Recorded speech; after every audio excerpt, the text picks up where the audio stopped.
realizada pelo Conselho Regional dos Técnicos Industriais da 2ª Região. Agradecemos a presença de todos que estiveram conosco ontem e retornam hoje para mais uma manhã de debates e conhecimento. Como o nosso vice-presidente ele vai precisar dar uma saidinha, eu gostaria de chamá-lo para dar uma palavrinha aqui com a gente rapidinho. Seu José Alfran, por gentileza.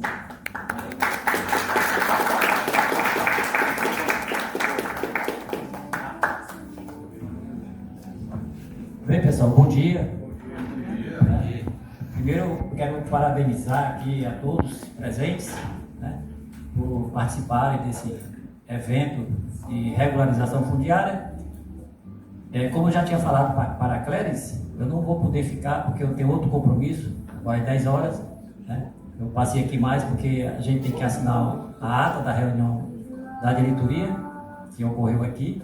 E ao mesmo tempo agradecer aqui a Uninasal por ter disponibilizado o espaço para a realização desse evento. Desejo a todos, né, um bom evento, que seja proveitoso. Os palestrantes aqui são pessoas de alto conhecimento da área, então seria bom que vocês aproveitassem bastante, né, com perguntas, tira dúvidas. E é isso. Vamos, porque já está um pouco atrasado, né? Então vamos dar início ao primeiro palestrante. Obrigada, vice-presidente. Convidamos aqui à frente o senhor Vicente Kleber, auditor fiscal da Receita Federal do Brasil, aposentado e filiado à Delegacia Sindical do Ceará. Ele é mestre em Direito Constitucional e pesquisador dedicado a questões territoriais que envolvem a realidade do Nordeste. Trará o tema Proposta de Solução para o Conflito Territorial entre os estados do Ceará e Piauí. Seja bem-vindo, senhor Kleber Vicente.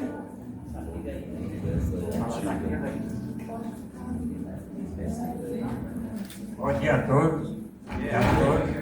Em primeiro lugar, eu gostaria de dizer que é uma satisfação muito grande estar aqui com vocês, tá?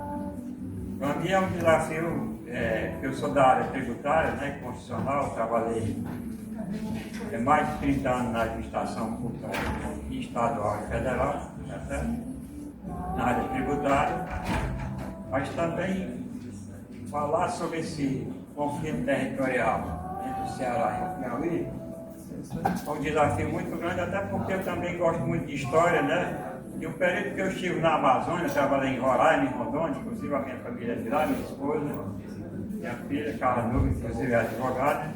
Eu aproveitei também para conhecer o meu país, o nosso país, certo? E inclusive isso me deu, digamos assim, uma experiência bastante grande, porque quando eu fui primeiro, início da década de 80 para Roraima, lá era inclusive território. E a gente era fiscal do ICM e o ICM era de competência da União. Veja a diferença, né? E na época que nós começamos a estudar, o Brasil tinha 22 estados e 4 territórios do Distrito Federal, né? E hoje a configuração é diferente, tem 26 estados e uma...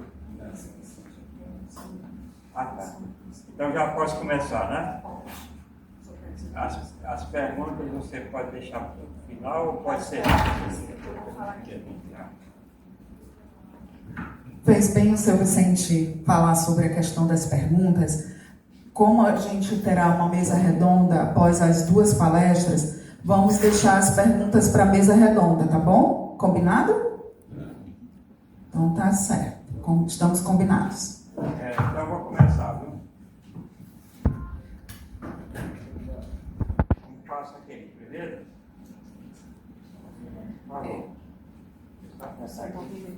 Aqui assim. Bem, aqui é referência ao Conselho, né? Inclusive eu fiz uma homenagem ao presidente, que me parece que não está presente, né? Está com problema de saúde. Isso aqui é uma referência ao Congresso que eu, com muita satisfação, vim participar. Até porque o meu irmão também, cadê o João? Saiu. Ele saiu rapidinho. Foi ele que me trouxe para cá, viu? Aqui também o título da palestra, certo? E esse título eu coloquei assim, mas não significa dizer que eu vou dar a solução. É uma proposta e que naturalmente a gente vai ver Olha, aqui em primeiro lugar vocês vejam o conflito, tá? Territorial entre o Ceará e o Piauí. E eu comecei a lidar com o tema com essa reportagem do Estado de São Paulo de 19 de novembro de 23, que é inclusive o dia da bandeira. Como eu gosto de futebol também, o dia que o Pelé marcou o 20º gol dele, 69. Granja, São Benedito, Guaraciaba do Norte, nós somos de Guaraciaba, Ipueiras, Ubajara, Ibiapina, Croatá, Carnaval, Ipaporanga e Poranga, certo? Esses vão perder. Se o Piauí ganhar, esses 13 municípios aqui vão perder aquele percentual que está lá do lado direito de área, tá?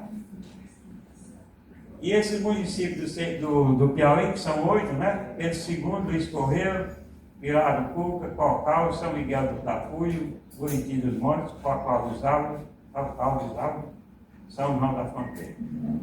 E esses vão ganhar. Bem, e aqui em primeiro lugar eu faço a seguinte distinção.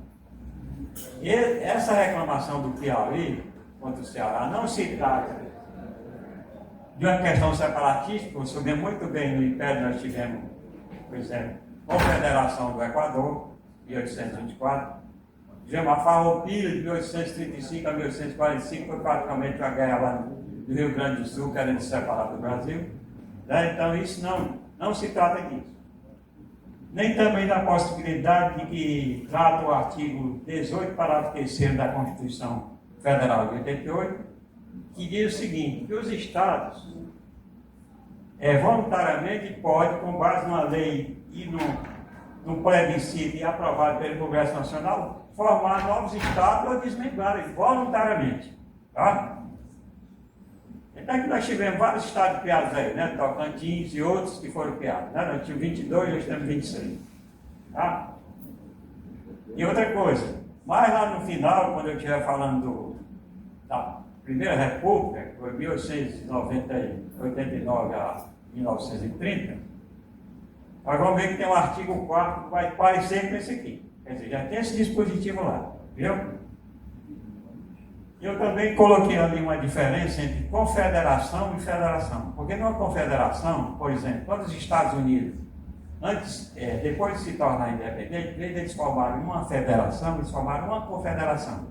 Ou seja, um grupo de países que são aliados em interesses históricos, econômicos, tá, institucionais, etc., mas dá o direito de secessão, ou seja, o país pode sair. Veja que na União Europeia também é outra confederação, houve a saída da Inglaterra, não foi isso? Chamado Brexit.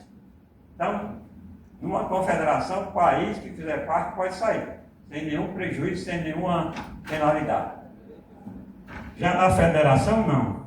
Na federação, há uma vedação, a secessão. Nenhum Estado pode se desmembrar, certo? Então, tá ali, se houver uma tentativa de algum Estado tentar sair ou fizer guerra com outro, invadir outro, a prerrogativa é fazer intervenção federal. Vai estar no 34, inciso 1 e 2 da Constituição. E também, até uma emenda constitucional, uma proposta de emenda constitucional, ela não pode ser aprovada porque você não pode descaracterizar a federação. Tem esses dois impeditivos, tá? Bem, e formalmente, o que aconteceu? Houve uma ação civil originária que o Piauí entrou contra o Ceará em 2011, reclamando todo aquele território lá do limite entre os dois estados. Dá em torno de 2.800 km². Certo? E esse entrou lá no Supremo Tribunal e a relatora da ação é a ministra Carmen Lúcia. E o que se baseia? Se baseia no mapa de Galúcio de 1761, do decreto imperial 3002 de 1880, no convênio arbitral de 1920, tá? E o limite que ele defende seria o divisor de águas, né? Enquanto para o Ceará, ele defende seria o sopé oeste da Serra da Ibiapaba, tá? Então, tem todas essas 4 questões aí para ser resolvidas.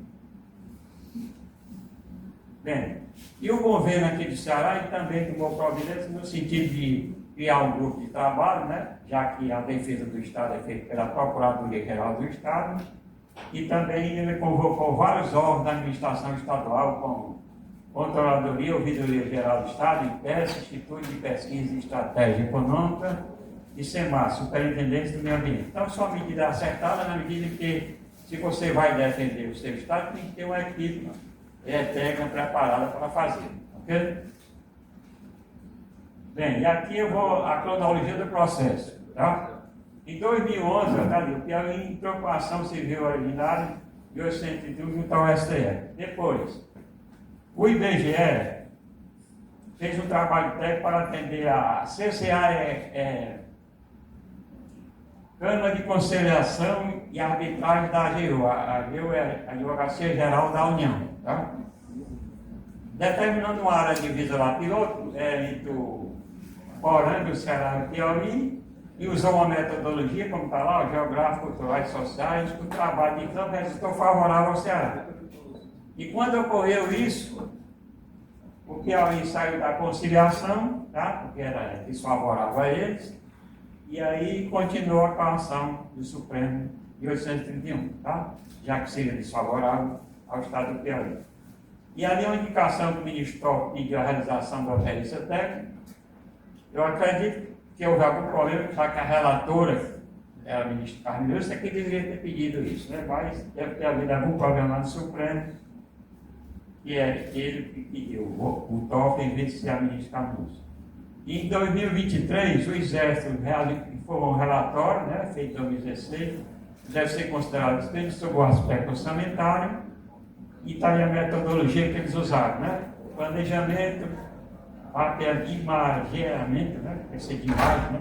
E coleta de dados, análise de dados históricos e geração de produtos periciais. E ele diz mais o seguinte: em 2024, o laudo pericial do Exército confirma que a Serra da Ilha-Pá pertence ao Ceará e as divisas. O Piauí defende que seja um divisor de águas e o Ceará só o pé oeste da Serra. E ele rechaça todos os argumentos que foram feitos pela ação do Estado do Piauí. E releva o decreto imperial de 1880, né? E o convênio arbitral, porque ele diz o seguinte: ele tratou o decreto imperial simplesmente de estabelecer o limite só das duas áreas que foram permutadas, né? Imperial é a área do Piauí, que foi vir para o Ceará, e a nossa, que foi para o Piauí. Depois eu tenho o nome dela lá no slide mais na frente, tá? E o convênio arbitral, ele aduz que este não tem validade jurídica, dado que os trabalhos não foram concluídos sem homologados pelas respectivas Assembleias Legislativas. Isso é interessante falar para vocês, porque mesmo sendo na Primeira República, que foi em 1889 a 1930, quando houve o golpe do Getúlio, né, em 1930, a Constituição de 1891 não permitia a arbitragem e a conciliação, certo?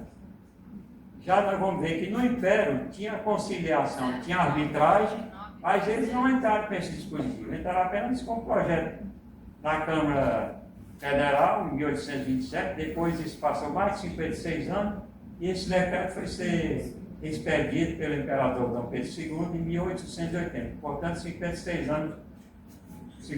anos depois. E daqui que é o relatório do Exército. Ele foi, segundo essa jornalista Dona Barra, do Diário do Nordeste, que eu li o resumo que ela fez na época, ela disse que o relatório tinha sido feito, o relatório que a ministra pediu, né, a Carmen Lúcia, em 2019, mas como houve a pandemia, houve vários impedimentos para que eles concluíssem esse relatório, né, e somente em 2023 retornou, e em 2024 foi que eles concluíram o relatório e entregaram ao Supremo, tá?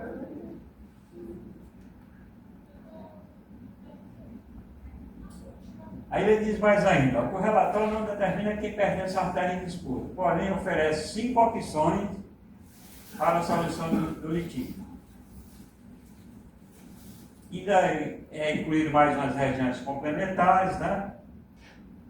E ele diz também que o litígio vivem 25 mil pessoas, e justamente combina com aquele primeiro slide que eu passei, né, das 25 mil pessoas que mudariam de um estado para outro, não é? E o exército oferece cinco soluções, mas sem dizer qual é aquela que seria melhor para solucionar o litígio. E eu aqui, das 5, eu coloquei 3. Ó. A última aí, o Ceará manteria todo o território em disputa. Seria favorável ao Ceará e favorável ao Piauí, né? A outra, todo o território em litígio seria transferido para o estado do Piauí, somando 3.800 edificações, impactando uma população de 500 favorável ao Piauí e desfavorável ao Ceará. Então, quer dizer, eles fizeram esse relatório, mas se não teve assim, não, a melhor solução é essa. Então, isso eu acredito que iria mais era complicar o problema que a gente já tinha para resolver. Bem, aqui vem uma questão interessante, que é o primeiro ponto que nós vamos discutir. Ó. A jornalista disse o seguinte: o relatório do Exército, eles analisaram 90 mapas, desde 1760, olha como ela diz aqui, ó. O Serviço Geral do Exército analisou 90 mapas, mapas e cartas históricas produzidos entre os anos de 1760 e 2022, sobre a divisa entre os dois estados, porém foram descartados em função de não contribuírem para definir localização exata da linha e divisa entre os dois estados. Agora veja bem, mais na frente nós vamos falar sobre o Tratado de Madrid, de 1750. Aí a pergunta é o seguinte: olha, se eles analisaram os mapas de 1760 para cá, por que não analisaram o mapa compatível com o mapa, digamos, condizente com o próprio Tratado de Madrid? Mas como tem a questão do mapa de Galúcio, que entra na história, eu vou deixar para explicar mais na frente, tá bom? E por que ele diz? Não é possível reconstituir a divisa entre os estados a partir de mapas históricos, uma vez que existe imprecisão em sua representação, e à luz do laudo, esta impressão é fruto da tecnologia utilizada na época e da escala adotada para a representação territorial. Então, ele descartado por isso. Mas eles dão relevância ao decreto imperial de 1880, 3012, e ali ele diz também: o referente decreto consolida a discussão que se iniciou no parlamento em 1827. Como eu disse a vocês, começaram a discutir, e aí entrou contra o Ceará em 1827, portanto já era província, né? Isso ficou lá, depois foi arquivado e depois foi ressuscitado para ser discutido em 1880. Agora, ela destaca também o seguinte: que o laudo corrobora os argumentos que ela é apresentada pelo Ceará, e embora os mapas não sejam suficientes para precisar de divisa entre os dois estados, pode-se perceber que a linha de divisa representada na maior parte dos mapas analisados não passa pelo divisor de águas, que é justamente o que o Piauí defende, né? E sim pela porção oeste da Serra da Ibiapaba. E a gente vai ver mais na frente também que quando houve a pergunta das duas áreas do Ceará, que foi freguesia de amarração, né? Pela outra parte lá do Piauí, a conclusão que eles chegaram, os analistas, os próprios deputados que defenderam a tese, que apenas a grande divisão que está lá no decreto seria apenas entre as duas áreas permutadas, e não sobre todo o território de todos os municípios abrangidos pelo aquele primeiro mapa que vocês viram no começo, tá bom?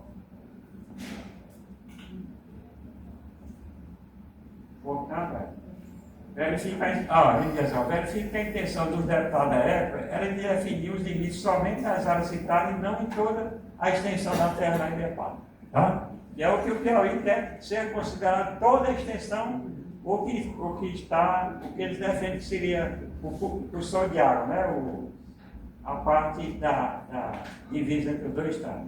E aqui é apenas a opinião do Procurador-Geral do Estado, que é o Rafael Machado Moraes, que ele diz, inclusive, que o que o Piauí está dizendo, está aceitando, está interpretando, seria o próprio devaneio jurídico que não estaria compatível com os elementos de prova e jurídicos apresentados ao Supremo Tribunal. Bem, agora aqui, essa primeira parte que eu mostrei para vocês foi só para mostrar a situação. Agora aqui que eu vou tentar convencer vocês e ele lá, se um dia ver esse trabalho ou se achar importante para ajudar na solução do litígio, é isso aqui, ó. Novos parâmetros históricos, legais, jurídicos, e aqui eu coloco ordenações, que eram as ordenações do tempo da colônia, né? Filipinos, Mandalinos, etc. Os tratados, Tratado de Tordesilhas e Tratado de Madrid, sobretudo. Mas houve outros, o Tratado de Alpar, Tratado de Santo Ildefonso, Tratado de Badajoz. E eu fiz uma lista todinha para vocês entenderem a cronologia de todos esses tratados, tá certo? Elementos geográficos, cartográficos e também as linhas geodésicas, né? Que foi o Tratado de Tordesilhas. Quando passou aquele meridiano, aquilo era um meridiano apenas imaginário, certo? Dividia, digamos, o mundo em dois hemisférios, norte e sul, e aqui no Brasil passava, acho que por Belém, lá em cima, no norte, na parte setentrional, e na parte meridional do sul, acho que é a cidade de Laguna, em Santa Catarina, certo? E a partir do Tratado de Madrid, de 1750, em vez da linha geodésica, que é a linha imaginária, passou-se a adotar o quê? Os acidentes geográficos. O quê? Morros, serras, rios importantes, e etc. A gente vai ver tudo isso. E aqui eu faço apenas um histórico de como o Brasil foi colonizado, né? Tivemos as capitanias hereditárias, né? Os governos gerais, os ciclos econômicos do pau-brasil, cana-de-açúcar e do ouro, e os instrumentos utilizados para a expansão do território brasileiro, como estradas e bandeiras, né? Foram aquelas missões, tanto do próprio governo, digamos assim, ou mista entre governos e particulares, no sentido de colonizar e conquistar as terras, pelo menos a princípio, do lado leste do tratado, né? Porque aí já vem um princípio que eu vou falar mais na frente, que é o do último para o ocidente. E a diferença entre assim, também teve as missões jesuíticas, né? E os padres jesuítas também participaram da colonização como se fossem verdadeiros soldados, viu? Participando da luta, da colonização dos índios, né? E das batalhas.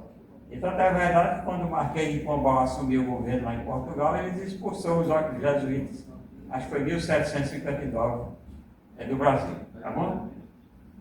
E agora é interessante, até estava discutindo com um colega lá da colonização do Brasil e dos Estados Unidos, viu? Que a história dos Estados Unidos é muito interessante, porque eles lá, quando eles se independeram, as três colônias da Inglaterra, né? Que era a Inglaterra, como Nova York, Carolina do Norte, Sul, Delaware e etc. Eu disse para vocês, formaram uma confederação. E ao mesmo tempo, quando eles se independeram, eles não estavam com o país dele completo, tá? Como o Brasil já estava. O Brasil, quando se independeu em 1822, já praticamente já estava o mapa como 8 milhões e 500 mil quilômetros quadrados. Com algumas diferenças. A província Cisplatina, que depois perdeu, o Acre, que eu presenciei lá no norte, né? Trabalhei lá em Rondônia, vários tempos e também me interessei dessa questão lá. Então o mapa de 1750 é praticamente o mapa do Brasil todo, tá bom? E como os Estados Unidos cresceu, comprou a Louisiana da França, comprou o Alasca da ex-União Soviética. Vocês se lembram agora que o Putin se encontrou com o Trump lá no Alasca? Vocês se lembram desse encontro que houve agora?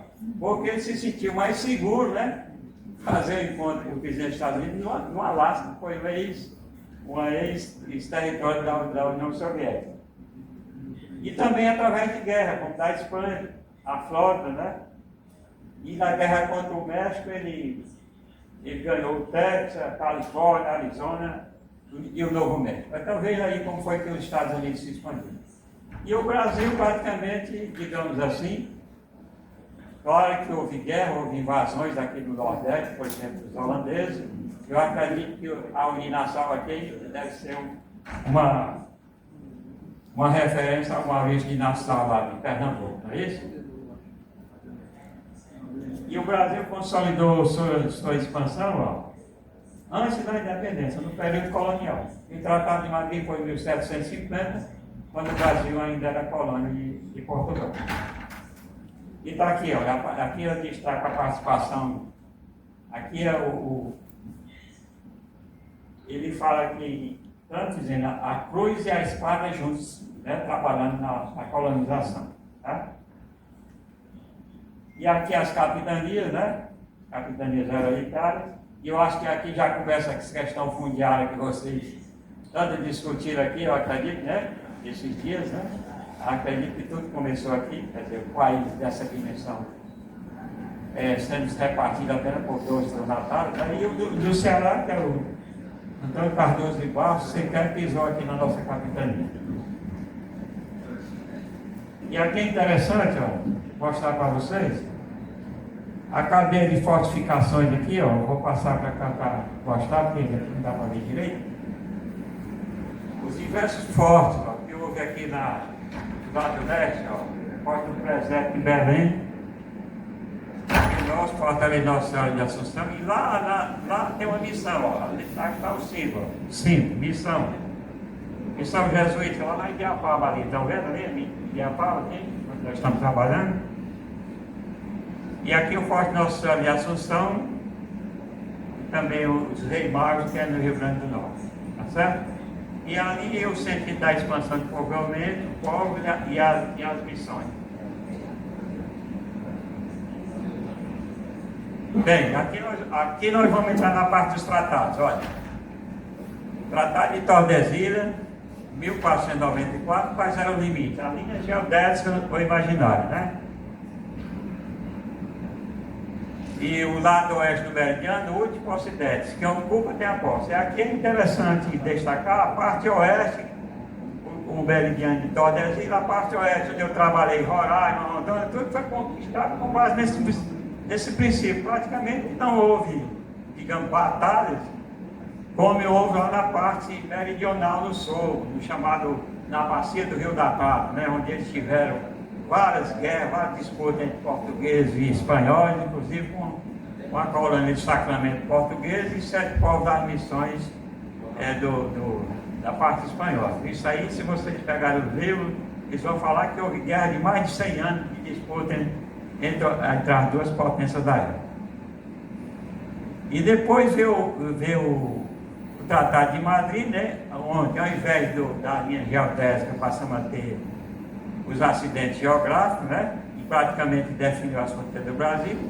E depois o Tratado de Alpar de 1761, e aí eu introduzi ali o mapa de Galúcio, de 1761, 60, o Tratado de Santo Ildefonso, que foi revogado no outro, e o Tratado de Badajoz, de 1801, que praticamente selou as fronteiras do Brasil na Bacia do Prata, ou seja, lá na região sul do país. E daqui a parte do Tratado de Madrid, eu seleciono essa parte aí, ó, então, essa parte é do Rubens e Kufri. Não sei se vocês se lembram dele, que foi inclusive ministro da Fazenda, e é um grande diplomata, né, e ele escreveu um livro, A Diplomacia na Construção do Brasil, de 1750 a 2016. Eu tirei esse trecho aí justamente desse livro. Então ele diz, ó, inovou-se mais uma vez em relação ao passado ao substituir a linha geodésica, como a de Tordesilhas, de difícil tradução e reconhecimento do terreno, por baliza claramente definida por acidente geográfico.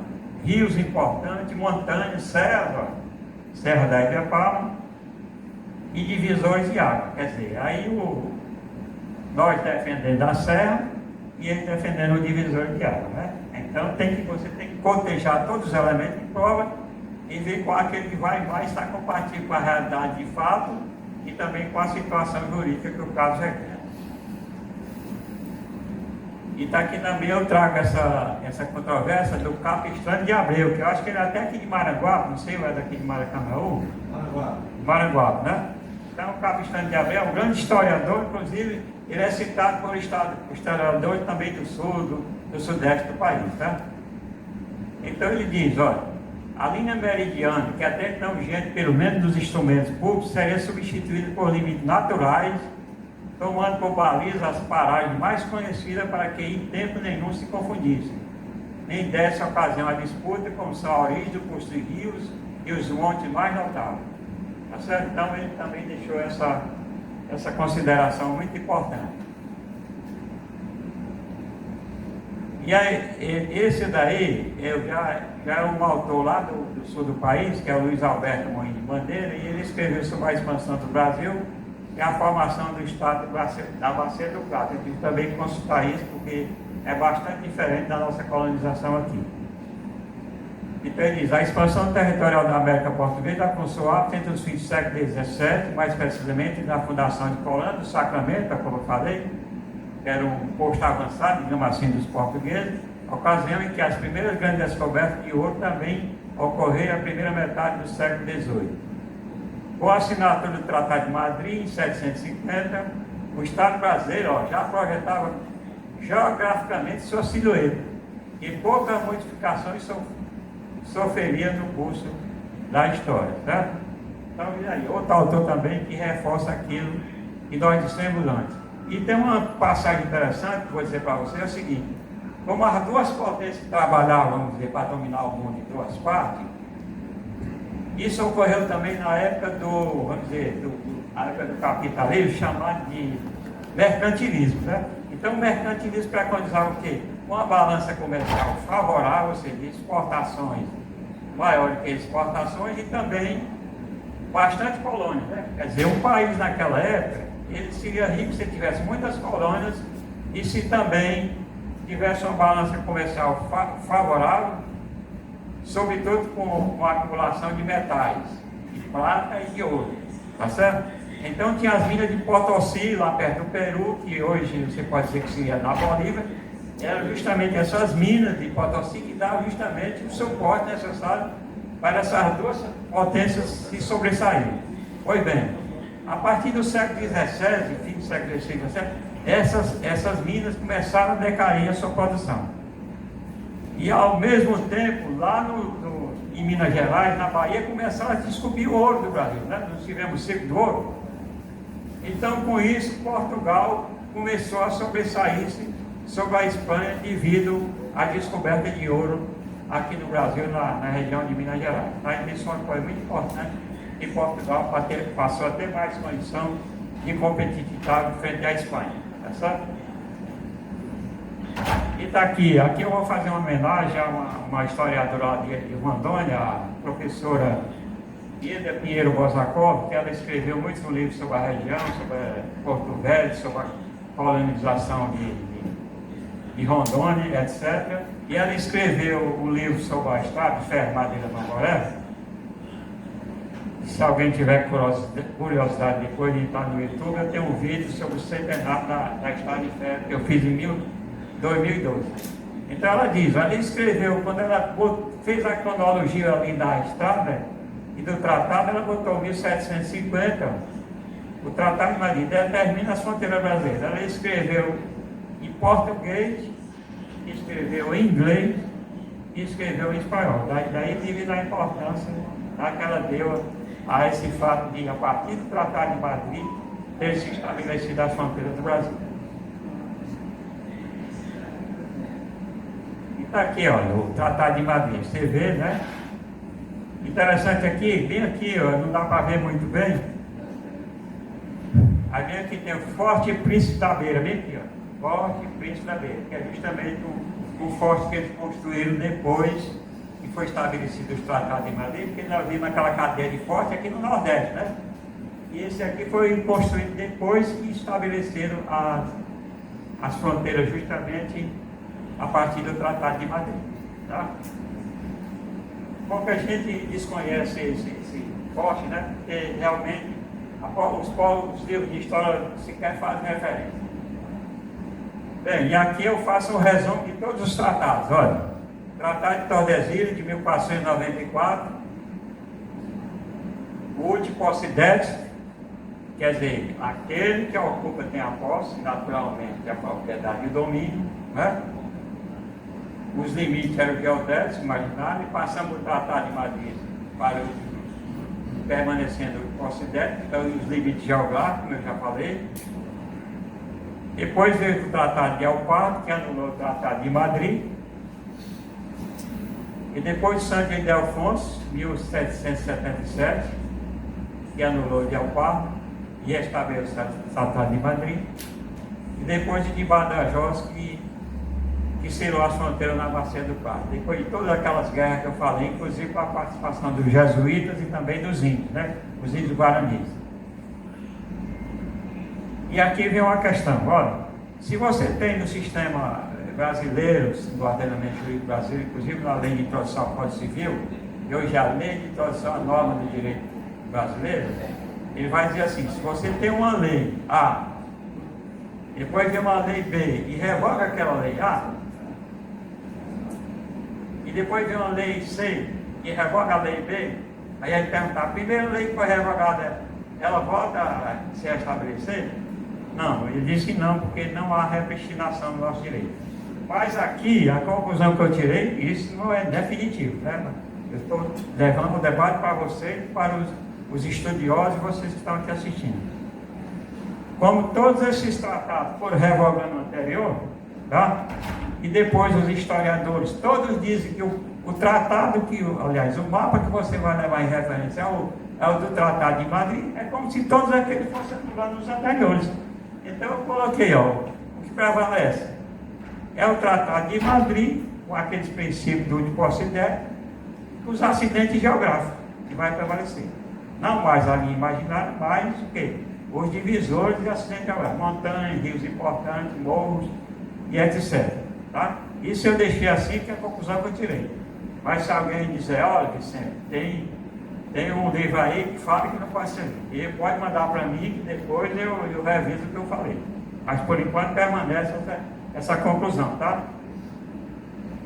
E está aqui apenas para mostrar para vocês a consolidação lá na Bacia do Prata. Se vocês verem aqui, ó, nessa linha aqui, falei 7 povos das missões, né? Está em amarelo ali, pertencia a Portugal, né? Aliás, pertencia à Espanha. E aquele lá que é o vermelho, que é a colônia de Sacramento, pertencia a Portugal. Então vocês veem que aqui 7 povos das missões está fora do mapa. Se você pegar ali a linha correspondente está fora. E quando chega lá, olha, o Tratado de Madrid, lá ele passa a pegar 7 povos das missões como já fazendo parte da parte sul do mapa do Brasil.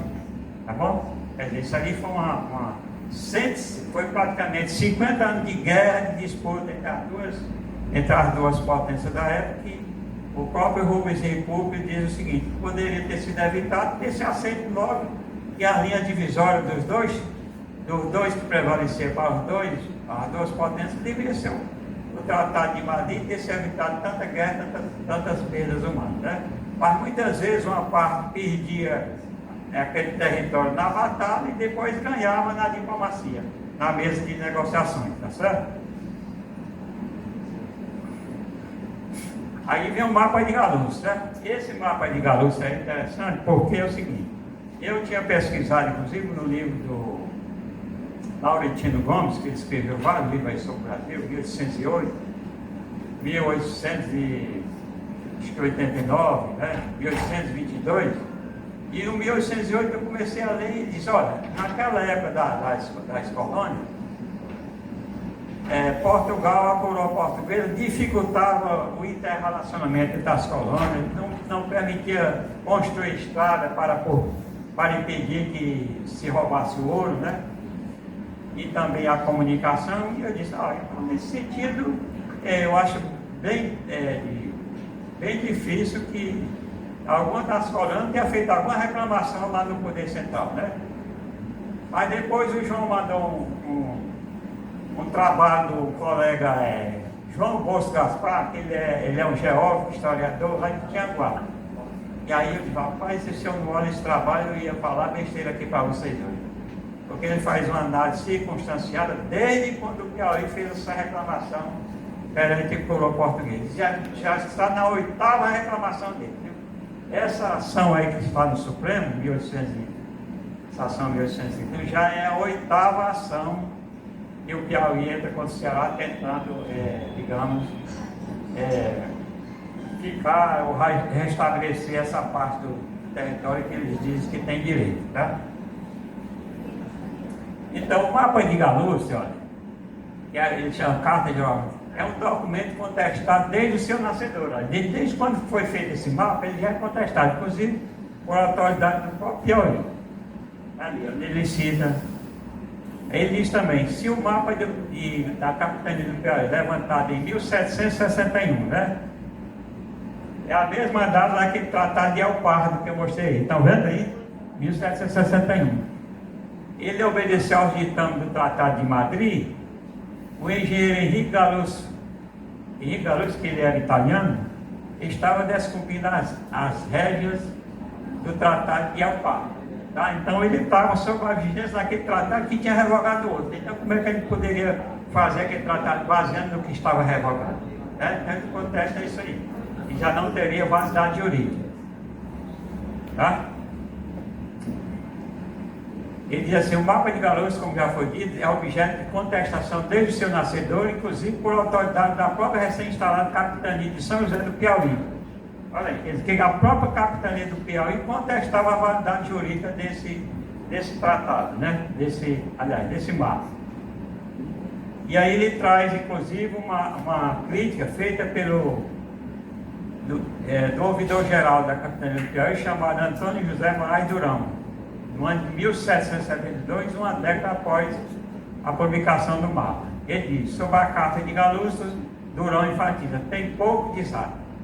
Então, é um mapa que, naturalmente, por todos esses argumentos, ele foi descaracterizado, não serviria, digamos, como meio de prova para subsidiar os argumentos da capitania do Piauí. E eu deixei de colocar aí, mas poderia ter colocado, mas eu vou falar para vocês, que o Gaspar ele fala o seguinte também, que até a peça original, a prova original, que era o mapa de Galuzzi, ele levou com ele e talvez teria deixado provas aqui. E não se sabe onde é que está essa prova. Foi lá para o Partido Nacional, quer dizer, então, a partir de todos esses argumentos, a gente já teria descaracterizado esse mapa, certo? Então, o primeiro argumento aí, nós já rechaçamos, né? Naturalmente, e vocês aí poderão dizer que poderia ter considerado outro elemento, etc. E nós estamos aqui justamente para ouvir todos que tiveram opinião e mensurar, digamos, discutir, saber qual é aquela melhor para solucionar e subsidiar o litígio, tá bom? Bem, então, digamos assim, matamos o primeiro argumento, o mapa Galuzzi fora. Agora nós vamos para o Decreto Imperial de 3012, de 1880. Uma coisa que eu queria dizer para você é o seguinte, eu trabalhei na administração tributária e muito tempo no contencioso, né? Então o contencioso ele faz o julgamento, por exemplo, o contribuinte vai autuar, depois ele entra com a peça impugnatória, com a defesa, isso vai para o julgamento, né? A gente produz o chamado a decisão de primeira instância, né? E depois, se ele perder na primeira instância, que eu trabalhei muito tempo na delegacia de julgamento aqui em Fortaleza, aí vai o recurso para antigamente era para chamar de Conselho de Contribuintes, né? Então ele entra para o Conselho, que agora é o CAF, Conselho Administrativo de Recursos Fiscais, que fica em Brasília. E eu ia até falar da reforma tributária lá em Guaraciaba, mas não deu certo, né? Mas fica à disposição, se um dia vocês quiserem uma palestra sobre a reforma, também estou à disposição. É só falar com o João aí que ele marca. Então é o seguinte, e depois disso ele ainda pode entrar na Câmara Superior de Recursos Fiscais, no âmbito administrativo, que seria uma terceira instância, e depois, se ele perder, ainda tem a via judicial. Então, veja o trâmite todo que você tem para produzir uma peça que, digamos assim, não, o tributo é devido. Então você tem que pagar, se não pagar, vai para inscrição em dívida ativa, o ofício vai tomar as providências para você quitar o crédito tributário, né? Mas se não, dizer, não é devido o tributo, vamos exonerar o contribuinte. Essa é a justiça que se faz. Então, como eu trabalhei muito tempo nisso aí, eu sempre tenho esse cuidado de dizer, não posso, porque pode ter um elemento de prova aí que eu não vi, ou então preciso fazer uma diligência para trazer uma nova prova para dirimir aqui o conflito. Tá certo? E não fazer uma decisão, não, eu sou físico, eu vou fazer. Não é assim. Onde tem justiça, seja no âmbito civil, seja no âmbito econômico, seja no âmbito tributário ou na área penal, você não pode dizer, houve uma decisão do Supremo ou do STJ, não sei o quê, mas às vezes a decisão é caráter político e não jurídico. A gente pode estar vendo aí. Não vou falar porque também a liberdade de expressão aqui no Brasil me parece que está tão ampla assim, né? Então só prefiro dizer isso. Bem, então como vamos entrar no século XIX e a partir da independência, muda a configuração do Brasil. Você deixa de ser uma colônia e a partir daí vai ser um país, uma instituição, um país que é reconhecido pelo independente, ele primeiro tem que ser reconhecido pelos demais países. E o primeiro país que reconheceu a nossa independência foram os Estados Unidos, viu? Por isso que nessa coisa aí das tarifas, etc., já se diz, olha, a diplomacia do Brasil já prevalece desde 1822, né? Desde 1824, digamos assim, a partir da Constituição, tá? Então, ao contrário, para a gente dizer, no Império, ao contrário do que fizeram os Estados Unidos em adotar o sistema de peso e contrapeso e separação dos poderes, apenas com 3 poderes, legislativo, executivo e judiciário, eles adotaram um modelo diferente. Executivo, legislativo, judiciário e também o poder moderador. Era um 4º poder. Olha, e o poder moderador e o executivo estavam na mão de quem? Do imperador. Então era uma centralização política muito grande e as províncias praticamente eram meras unidades administrativas que não tinham autonomia como tem os estados hoje, né? E os municípios, de forma que a gente tem que considerar todo esse aspecto também quando vai se analisar a questão aqui na época do Império, tá? Era um Estado unitário, como vocês viram aí, né? E a forma de governo era a monarquia, ou seja, a monarquia não é, vamos dizer, ela não tem uma mudança periódica de poder. Por exemplo, quando houve a República, a mudança mais substancial foi justamente essa. Em vez de você ter agora um período, vamos dizer, ad eterno de poder, você tinha eleições periódicas, vamos dizer, de 4 em 4 anos, e como hoje ocorre também, de 4 em 4 anos, tá? E aí, apenas para reforçar, né, que o imperador, além disso, ele podia, inclusive, dissolver a Câmara dos Deputados. Olha aí o poder que o imperador tinha. E eu faço a citação ali do jurista Otaciano Nogueira, olha o que ele diz. Da maioridade do Pedro II, de 1840, a proclamação da República, em 1829, tivemos 36 gabinetes. Olha, era parlamentarismo, a Constituição sequer falar em parlamentarismo, e era o parlamentarismo que vigia na época do Império, né? O Executivo obteve poder do poder moderador, que é ele mesmo, e a dissolução da Câmara e dissolveu nada menos de 13 vezes, né? Então, praticamente era como o Getúlio fez, fecha o Congresso, fecha tudo, né? Então, praticamente o poder que o imperador tinha à época. Então, praticamente, você pode dizer que não tinha cidadania nessa época, né? Até pelo sistema de produção baseado na escravidão, na monocultura, né? E no latifúndio, e acho que tem a ver também com o que vocês tiveram de estudo aí, né? Nessa parte da regularização fundiária, né? Mas, ao mesmo tempo, para analisar essa questão do decreto, eu dei eu fui numa direção um pouco diferente, que foi o colega Gaspar, que eu já falei do livro dele, né? Eu primeiro vi a questão dos poderes, né? Dos direitos sociais e civis para os cidadãos brasileiros, que não tinham cidadania, mas mesmo assim elas são chamadas de cidadãos. E ele já falava naquela época da liberdade, né, da propriedade e da segurança individual, né? E nenhum cidadão pode ser obrigado a deixar de fazer alguma coisa, se não em virtude da lei, que é o princípio da legalidade, que hoje está no artigo 5º, inclusive que eu analisei naquele livro ali, da minha autoria, o livro está ali. E todo cidadão poderá apresentar por escrito ao Poder Legislativo e ao Executivo reclamações, queixas ou petições e até expor qualquer infração da Constituição referente perante o competente autoridade a efetiva responsabilidade dos infratores. Então, quando a província do Piauí entra com a reclamação, eu entendi que é praticamente que ela estivesse utilizando desse dispositivo, tá? Embora, pessoal, isso fixa, a gente for tratar de uma questão entre Estados, entre a União e outros países, aí fica naquele âmbito mais alto da estrutura administrativa do Estado, em que se resolve o chamado os poderes, né, e também o check and balance. Só para dar um exemplo para vocês.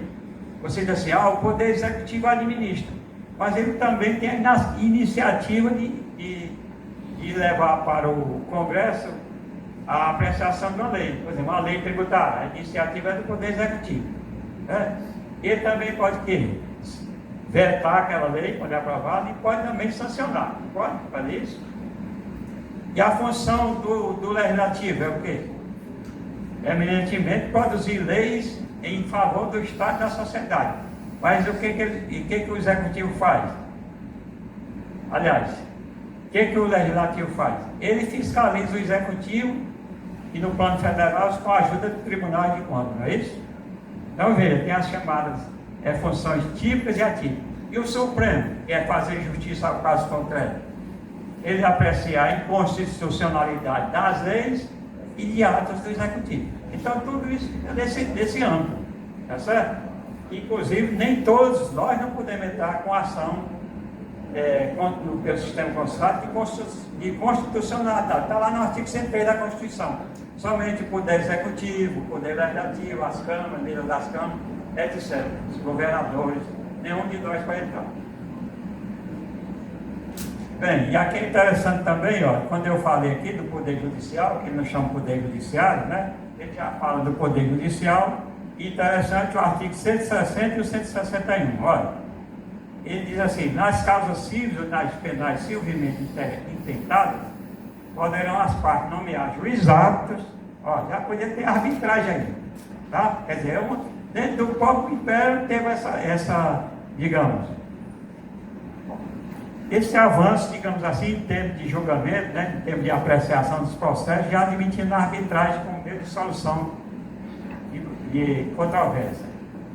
E ele diz no 161, sem se fazer constar que se tem tentado no meio de consenso, não se começará processo algum. Então, primeiro tem que se tentar fazer a reconciliação para depois entrar com o processo. E eu faço a menção aí que esse chamado meus MASC, né, que ele chamou hoje, meus alternativos de solução de contudo, já é previsto no Código de Processo Civil atual, 2015, e eu citei aí a lei de arbitragem atual, né, e a lei da conciliação e mediação. Inclusive a minha filha aqui, que é advogada, trabalha nessa área. E aqui nós entramos no decreto, o decreto imperial. Ele diz no artigo 1º, é indexado à província do Céu o território da comarca de Pício Imperial, que é na região lá do Piauí, da província do Piauí, servindo de grande divisória das duas províncias, a Serra Grande ou da Ibiapaba, sem outra interrupção além do rio Puti, né? Se o Jacoti, o que está Puti? Na ponta do Boqueirão, e pertencente à província do Piauí, todas as vertentes ocidentais da mesma serra. Nesta parte e a do Ceará as orientais. Quer dizer, você para entender isso aí, tem que ter, vamos dizer, o auxílio de alguém, um geógrafo, ou então um cartógrafo, né, para entender isso, inclusive, porque é daquela época. Mas aqui chama a atenção que a gente vai ver quando o João Bosco Gaspar faz a análise desse decreto, ele chama a atenção para o seguinte, nessa parte, então somente naquela parte que houve a troca das duas porções, que pelo menos eu entendi assim, você poderia considerar esse limite, mas no resto não, tá bom? Então ele coloca sublinha ali, nessa parte, então você poderia admitir entre as duas partes por perguntado, você tem esse limite, mas não em toda a extensão da Serra da Ibiapaba. Então a primeira parte foi a Príncipe Imperial, que era de Piauí, veio para o Ceará, né? E no artigo 2º ele fala freguesia de amarração, que é a parte do Ceará que foi para o Piauí, que deu direito a eles também de ter uma partezinha de acesso ao mar. Eu acho que eles queriam até ter um porto, né? E até hoje não tem um porto, tá? Eles não tinham acesso ao mar. Então isso deu condições de ter pelo menos uma parte, eu não sei quantos quilômetros são, mas é bem pequena essa parte. E aí, pessoal, é interessante o seguinte, fala na lei provincial do Ceará de 5 de novembro de 1870. Olha, quer dizer, você analisar uma questão dessa, você tem que pegar aquela discussão que houve em 1827, depois, essa lei do Ceará, ó, que é de 5 de novembro de 1870, e o decreto que é de quando? De 1880. Olha a diferença. E ademais, você tem que considerar o seguinte, hoje em dia no nosso sistema jurídico, quando você tem o decreto, por exemplo, do imposto de renda, você tem a competência tributária, que está lá no 153, inciso 3, depois tem o fatiado do imposto, que é a aquisição da disponibilidade econômica ou jurídica dos rendimentos ou dos proventos tributários, que está no artigo 43 do CTN, tá certo? Depois você pode ter a lei, já definindo o fatiador, IRPF, Lei 7.713 de 88 da pessoa física, Lei 9.430 de 96 da pessoa jurídica, quem trabalha nessa área sabe que pode ser pelo lucro real, presumido ou arbitrário, não é isso? E depois tem um decreto que regulamenta tudo aquilo, porque é tanta coisa que é tributária que tem que ter um decreto com mais não sei quantos artigos. Essa reforma tributária aí diz que vai sair um decreto que regulamenta com mais de 5 mil artigos. Então eu pergunto, como é que isso vai ter simplicidade? Tá? E agora a gente vai ver, é o lado do Exército, né? Que foi lá que eu falei o lado do Exército afasta, e o lado do Exército falando isso, afasta a interpretação do decreto 3.012 de 80, qual teria definido com precisão as divisões entre os estados, favorável ao ocidental estado do Piauí, pois, ao contrário, verifica a intenção do deputado da época de definir os limites somente nas áreas citadas, e não em toda a extensão da serra da Ibiapaba, tá? E é justamente o relatório da jornalista Luana Barros que eu tirei esse trecho, tá? E a opinião de historiadores, como eu citei aqui o Ayrton de Farias, que é um historiador aqui do Ceará, ele apenas repete o que eu já falei aqui, né? E diz que em 2007, em vez de ser 2.800 quilômetros, ele fala que o litígio seria 2.614 quilômetros quadrados, e que em 2007 os dois governos teriam assinado um protocolo de intenção no sentido de encerrar a pendência. Só que a gente sabe que em 2007 pode ter havido isso, mas não solucionou o litígio. Em 2011 o Piauí, em vez disso, entrou a ação de 831 que nós falamos no início. Bem, e agora só reforçando o que nós dissemos, e eu falei em todos aqueles artigos da Constituição de 1824, e o colega João Bosco Gaspar, ele, em vez dessa atenção que ele deu uma atenção diferente, dizendo que toda a proposição, discussão, sanção e promulgação de leis que ele coloca ali, é importante você poder interpretar uma lei. Ele diz, para interpretar uma lei, torna-se imprescindível compreender como ela foi escrita. Então ele fala de todo o processo que correu esse decreto, desde o início, passando pelas duas casas legislativas, até a sanção, ou a promulgação, ou a edição desse decreto, tá?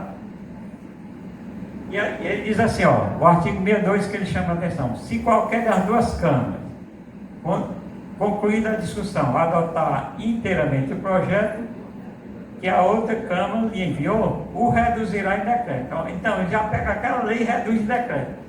Aí pergunta, não, o decreto só é expedido quando você já tem a decisão, digamos, de uma lei e ela não é auto-aplicável. Por quê? Porque ela precisa ser regulamentada. Tá certo?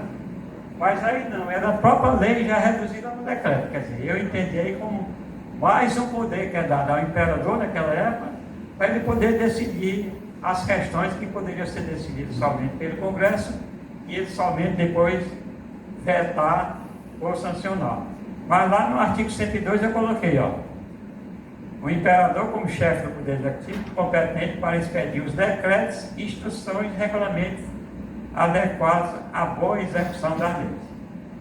E isso aí se parece com o que está no artigo 84, inciso 4 da atual Constituição, que ele fala justamente na expedição de decretos para regulamentar as leis, tá certo? E também fala no decreto autônomo, que é no artigo 84, inciso 6. Nós temos no nosso ordenamento o decreto regulamentador e o decreto, digamos, autônomo. Tá bom? E aí ele diz, ó, foi nessa circunstância que em 1875, na sessão de 25 de agosto, veio à tona a redação de um antigo projeto de lei apresentado naquela Casa Parlamentar no ano de 1827, então arquivado por caducidade. Então aí ele fez todo o trâmite do processo, desde de 1827 até as discussões que houve no Senado e na Câmara, quando ele foi ressuscitado para ser discutido e foi editado o decreto 3012 de 1880. E a conclusão que eu fiz desse gráfico é justamente essa aí. Você tinha a freguesia de amarração, que era do Ceará inicialmente, passou para Piauí, ó, lá embaixo, que é a atual Luiz Corrêa, e o Príncipe Imperial Independência, que era do Piauí, passou para o Ceará, e pelas pesquisas que eu fiz, seria a atual Crateús, né? E os limites, pessoal, entre os dois, somente os territórios permutados. Quer dizer, não seria a pretensão do Piauí, porque o limite que eles queriam estender para toda a serra, para todos aqueles municípios, ficaria somente atrelado às duas áreas que foram permutadas, tá bom? Então, o segundo elemento que eles dizem, nós estamos rechaçando também aqui. Em vez de ser o limite, toda a serra seria somente o limite entre as duas partes permutadas. Tá bom? Então, o segundo elemento foi rechaçado. Agora vamos para o último. A Convenção Arbitral de 1920. Então, aqui nós já entramos no período republicano, né? Às vezes ele até confunde, que a proclamação da República foi 15 de novembro de 1889, mas a nossa Constituição foi 24 de fevereiro de 1891. E a de 1824 foi de 25 de março de 1824, tá? E por isso lá em São Paulo tem a 25 de março, tá? Só que a 25 de março de São Paulo, só uma curiosidade aqui, é em referência à Constituição de 1824. E a 25 de março que nós temos aqui em Fortaleza, ali perto da Aldeota, né? É em referência à libertação dos escravos aqui, que foi em 1884, viu? Essa diferença. E eu, como trabalhei na Amazônia, me lembro também que, ao mesmo tempo, até os jornais publicaram aqui, eu disse, ó, não foi só o Ceará que libertou os escravos em 1884, a província do Amazonas também. Tem inclusive um livro em casa que prova isso. Mas eu, às vezes, escrevo até para os jornais e eles fazem de conta que a gente não disse nada. Querem dar a mão para a maltória e dizer, ó, reconheço. E tem essa informação também. Não só o Ceará libertou os escravos em 1884, 4 anos antes da Lei Áurea, mas também a província do Amazonas também o fez. Só com 2 ou 3 meses depois. E o Ceará realmente foi o primeiro. Então tá aí, a nova configuração, já estou entrando na última parte, viu? Só para dizer, então aqui nós entramos aquela caracterização do Estado moderno, digamos assim, com aquelas características somente dos 3 poderes, em vez da monarquia, a república, e também o Estado, a federação. Lembrando que a federação é só a federação, só tem União e Estado, não tem município. Mas a nossa, a partir de 88, adotamos também o município como unidade federativa. A nossa federação seria digamos, uma federação ativa, tá?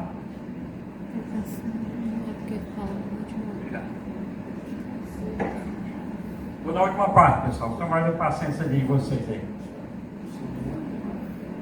Forma de governo presidencialismo e aí, naturalmente, as renovações periódicas do poder.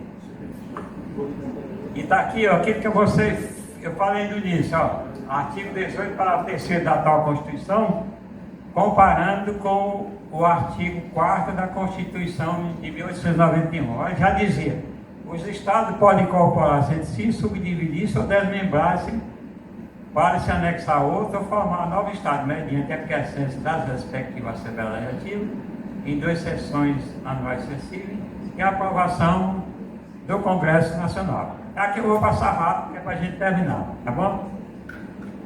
E aqui eu fui buscar os conhecimentos de um jurista pernambucano chamado João Barbalho Show Cavalcante. Quer dizer, a diferença aí é que hoje nós, para fazermos isso aí, ampliar o de território, que é a nova estado, etc., tem que ter o plebiscito, né? E tem que ter uma lei complementar. E aqui não tinha o plebiscito, mas tinha que ter aqui a essência das Assembleias Legislativas e também do Congresso Nacional. Até porque você estava trabalhando, digamos, com a federação, que os estados participam da União, né? Mas nenhum pode fazer, digamos assim, uma decisão unilateral sem reciprocamente consultar as respectivas casas legislativas. Até porque, vamos dizer, na democracia representativa, os deputados, em tese, estão fazendo o quê? Estão tomando decisões por nós, não é isso? Então, pelo menos em tese seria isso. Agora vem a seguinte questão, olha. Ainda na Constituição de 1991, compete privativamente ao Congresso Nacional resolver definitivamente sobre os limites de estados entre si, olha, ou do Distrito Federal e dos territórios nacionais com as nações inimigas. Então você vê, a competência para dirimir os limites entre estados, que é o caso aí, né? Que era o caso das províncias do Ceará e o Piauí, seria do Congresso Nacional. Agora vamos ver mais na frente o que diz outro dispositivo. Olha, ao Supremo Tribunal Federal compete processar e julgar originalmente as causas de conflito entre a União e os Estados ou entre estes, ó, uns com os outros. Olha, então, fica a dúvida aí. Quem é que vai resolver? Veja a confusão? Aí você tem que procurar a interpretação na doutrina ou na jurisprudência. E aqui eu fui buscar na doutrina, né? Que é o livro que eu tenho lá da interpretação da Constituição de 1891, do João Barbalho, né? Puxou a Cavalcante, que ele diz, ó, com efeito, não está na missão da justiça criar que está correto, porque era o português da época. E regular tais limites. A operação política é a de avessa. Mas muitas delas está assegurando e mantendo. Quer declarar e garantir o direito do Estado, quando por isso recorre à via judiciária. Ou seja, apenas se há conflito, vamos dizer, na execução daquilo que foi estabelecido pelo Congresso, ele entra com a ação do Supremo, digamos, à época, apenas para ratificar o que já teria sido decidido pelo Congresso. Entenderam aí? Mas não que houvesse conflito de competência. Ah, sim, sabe, aqui foi só o seguinte. Eu trouxe esse exemplo aqui para dizer para você o seguinte: um limite territorial, eu trouxe exemplo da Pedro, daquela professora lá de Rondônia, que a estabelecer marco divisório entre Estado é vamos dizer, um evento formal em que tinha a participação. E ali ela fala aqui, ó, no acordo entre o Estado do Amazonas e do Mato Grosso, no acordo do Supremo Tribunal Federal, está vendo aí? A decisão compatível com aquele artigo. E decidindo que tinha que ter a inauguração, tá? Desse marco, tinha que ter lavatura de água e tudo, estabelecendo que aquele marco entre a divisão dos 2 estados, ou das 2 províncias, foi estabelecido. E eles pediram isso aí em 2007, quase 100 anos depois, e verificaram em muitos, olha ali. Cabe ressaltar que o Rio Madeira teve seu leito alterado ao longo de 96 anos, e já avançou em direção ao marco de cerca de 600 metros, quando em risco a integração física desses monumentos. Então, veja bem, quer dizer, se estabelece esses marcos divisórios entre estados, fronteiras divisórias, tem que ter cuidado, algum órgão do estado tem que cuidar, senão vem o assoreamento dos rios, né? Todo esse processo de assoreamento e modificações que há, né, na área territorial, você pode depois perder esses marcos e ficar nessa briga que hoje está aí entre o Ceará e o Piauí. E também houve marcos condutores, né, que seria, como exemplo, marcos secundários ao principal. E ela diz, os marcos secundários foram destruídos pelo tempo e também pela falta de zelo e manutenção. E está aí essa senhora aí, que é a professora Maria Pinheiro Pinheiro Bozacop, que eu faço homenagem nesse trabalho aqui para vocês. Ela e o pai dela.